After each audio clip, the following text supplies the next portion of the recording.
নমস্কার বন্ধু, সবাইকে স্বাগতম আমার নতুন একটি ভিডিওতে আমি তোমাদের ক্লাস 12 যে এডুকেশন বইয়ের যে সিরিজ একটা নিয়ে এসেছি। এই সিরিজে একটা চতুর্থ অধ্যায় তোমাদের রয়েছে। চতুর্থ অধ্যায়ের নাম হচ্ছে শিক্ষার কিছু বিষয়সমূহ। এই অধ্যায় থেকে আমি তোমাদের একের মান এবং বাকি যে কোশ্চেনগুলি রয়েছে সবগুলি এখানে দেবো।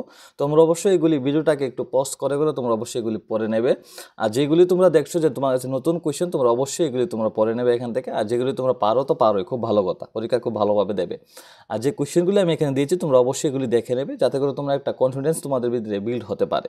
তো চলো এখন ভিডিওটা দেরি না করে শুরু করি। আর যদি চ্যানেল নতুন হয়ে থাকো তাহলে চ্যানেলটাকে অবশ্যই সাবস্ক্রাইবও করে নিও, যাতে করে ভিডিওটা বা আমি কোনো সময় হারিয়ে না যাই। ঠিক আছে, চলো এখন দেরি না করে ভিডিওটা শুরু করি। তো প্রথম যে কোশ্চেনটা রয়েছে এটা হচ্ছে সহপাঠ্যক্রমিক কার্যাবলীর গতানুগতিক নাম কি? বিদ্যালয়ে প্রশাসনমূলক সহপাঠ্যক্রমিক কাজের একটি উদাহরণ দাও। সহপাঠ্যক্রমিক কার্যাবলীকে কি কি ভাগে ভাগ করা যায় বা কয়টি ভাগে ভাগ করা যায়? অনাবৃত স্কুল বলতে কি বুঝো? কারেন্ট অন্তর্জাত শৃঙ্খলাকে কি আখ্যা দিয়েছেন? শৃঙ্খলার আধুনিক ধারণার প্রবর্তককে? সর্বাঙ্গীন বিকাশ কথার অর্থ কি? তারপর অন্তর্জাত শৃঙ্খলাকে কি নামে অভিহিত করা হয়? ছবি আঁকা কি ধরনের সহপাঠ্যক্রমিক কার্যাবলী? ঠিক আছে, তারপর দেখো আরেকটা রয়েছে, সহপাঠ্যক্রমিকের একটি উদ্দেশ্য উল্লেখ করো। শরীরচর্চামূলক সহপাঠ্যক্রমিক কার্যাবলীর কয়েকটি উদাহরণ দাও। আধুনিক শিক্ষাবিদের মতে শৃঙ্খলা কি? বহির্জাত শৃঙ্খলার অপর নাম কি? প্রাকৃতিক ফলাফলের তত্ত্বের শৃঙ্খলা বা মুক্ত শৃঙ্খলার জনককে? মনোবৈজ্ঞানিক দিক থেকে মূল্যবোধ কি? দুটি সহপাঠ্যক্রমিক কাজের উদাহরণ দাও। মূল্যবোধ বা ভ্যালু শব্দটির আক্ষরিক অর্থ কি? শৃঙ্খলা গঠনে সহায়তা করে এমন দুটি সহপাঠ্যক্রমিক কাজের নাম লেখো। তারপর দেখো, শৃঙ্খলার ভিত্তি কি? অন্তর্জাত শৃঙ্খলা আর কি নামে পরিচিত? সহপাঠ্যক্রমিক কার্যাবলীর একটি উপযোগিতা আলোচনা করো। সর্বাঙ্গীন বিকাশকতার অর্থ কি?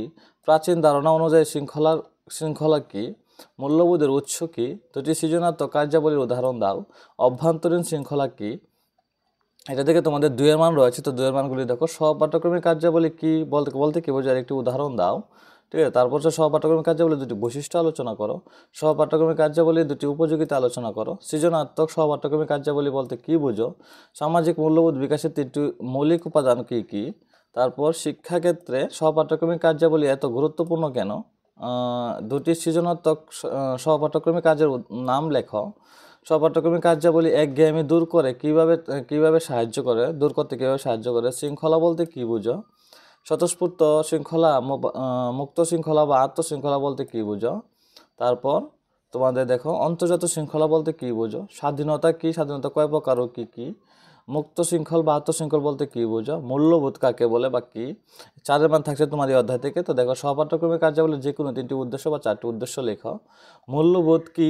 শিক্ষাবিদগণ শিক্ষার মাধ্যমে শিক্ষার্থীর মধ্যে যে সকল মূল্যবোধের বিকাশ বলেছেন তা উল্লেখ করো। তারপর হচ্ছে অন্তর্জাত শৃঙ্খলা সম্বন্ধে সংক্ষেপে আলোচনা করো। অন্তর্জাত শৃঙ্খলা বা বহির্জাত শৃঙ্খলার মধ্যে পার্থক্য লেখো। ঠিক আছে, তারপর দেখো থাকছে আরও এগুলি যে কোশ্চেনগুলি রয়েছে সবগুলি কোশ্চেন তোমরা পড়ে নেবে এখান থেকে, যাতে করে তোমাদের পরীক্ষা খুব ভালো হয়। তো পরের ভিডিওটা পরের অধ্যায় থাকছে তোমাদের নির্দেশনা ও পরামর্শদান। তোমরা অবশ্যই অধ্যায়টা দেখবে, ভিডিওটা পরেই আছে, তোমরা দেখতে পারো। ঠিক আছে, তো চলো ভিডিওটা এখানেই শেষ করি। ঠিক আছে।